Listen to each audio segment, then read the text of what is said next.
When I think of President Kennedy, I think of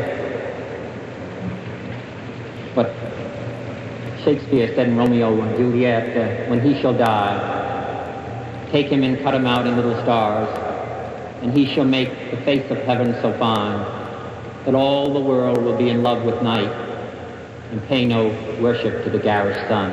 This is an honor and a pleasure that I've never had before. To introduce my son on a platform. I can tell you, of course, a great deal about him. I used to spank him with the ruler. It gives me great pleasure to introduce my seventh child, Robert Francis Kennedy. I want to thank my mother for the kind introduction.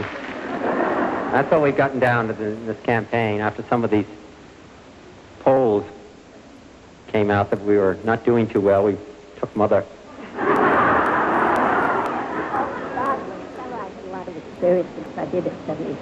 Yeah, I know. I'm going to tell them you did. So why don't you give your own speech? Well, see, that's it. We don't. My brother and I never. The reason she's never introduced any of us before is because we never go on the same platform with her. We couldn't possibly compete with that. If I have reason to believe that there's going to be a riot started and somebody tells me that there's going to be trouble if you don't stop them, then it's my duty to stop them. And then you go out and arrest them? Well, absolutely. And charge them? Charge them. What do you charge them with? To violate an unlawful assembly. This is the most interesting concept, I think, that you suddenly hear or talk about the fact that somebody makes a report about somebody's going to get out of order, perhaps violate the law, and you go in and arrest them. They haven't done anything wrong. How can you go arrest somebody if they haven't violated the law? They're ready to violate the law. In other words,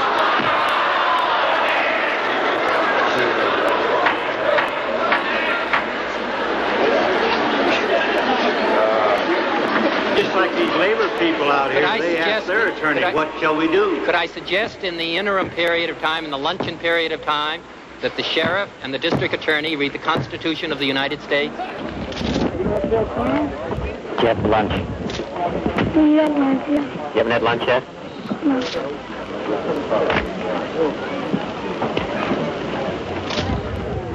Senator, what do you make of the problem of poverty in this, our poorest state? Well, I think it's obviously greater poverty as we've had in our country.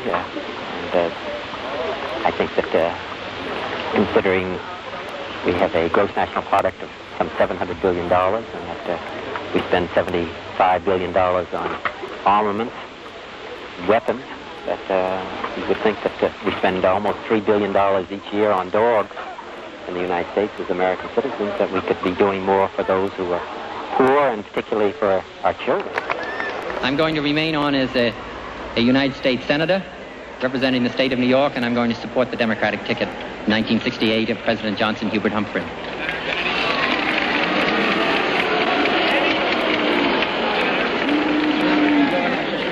Boo!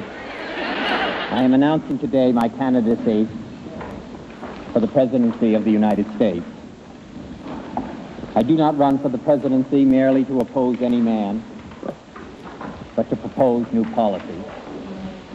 I run because I am convinced that this country is on a perilous course, and because I have such strong feelings about what must be done, and I feel that I'm obliged to do all that I can. If you feel that we can have a new day for America, if you feel that we can do better for those who are deprived within our own country, that we can stand for something more within the United States, if you think that we have a role that we can play with all of mankind, I ask for your help. I ask for your assistance. I think that we can win in Chicago. I think we can win the election in November, and I think we can have a new day for the United States of America. Thank you very much. What we need in the United States is not hatred. What we need in the United States is not violence and lawlessness, but is love and wisdom and compassion toward one another. For those of you who are black and are tempted to be filled with hatred and mistrust of the injustice of such an act, against all white people. I would only say that I can also feel in my own heart the same kind of feeling. I had a member of my family killed, but he was killed by a white man. It is not the end of violence. It is not the end of lawlessness, and it's not the end of disorder. Senator Robert Kennedy has won the first primary test in his attempt to secure the Democratic nomination for the presidency. Good evening. Robert Kennedy has won the Democratic primary in the state of Nebraska. I think that probably I have to win here. I haven't dealt with percentages before, and I don't think it's very helpful at the moment. I've got to go because I got thousands of fans waiting for me, I hope. Thank you very much.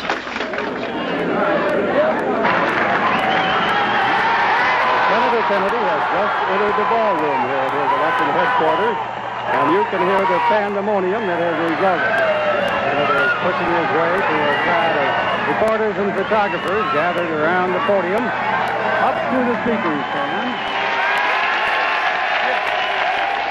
What I think is quite clear is that we can work together in the last analysis, and that what has been going on within the United States over the period of the last 3 years, the divisions, the violence, the disenchantment with our society, the divisions, whether it's between blacks and whites, between the poor and the more affluent, or between age groups, or on the war in Vietnam, that we can start to work together. We are a great country, and a selfish country, and a compassionate country.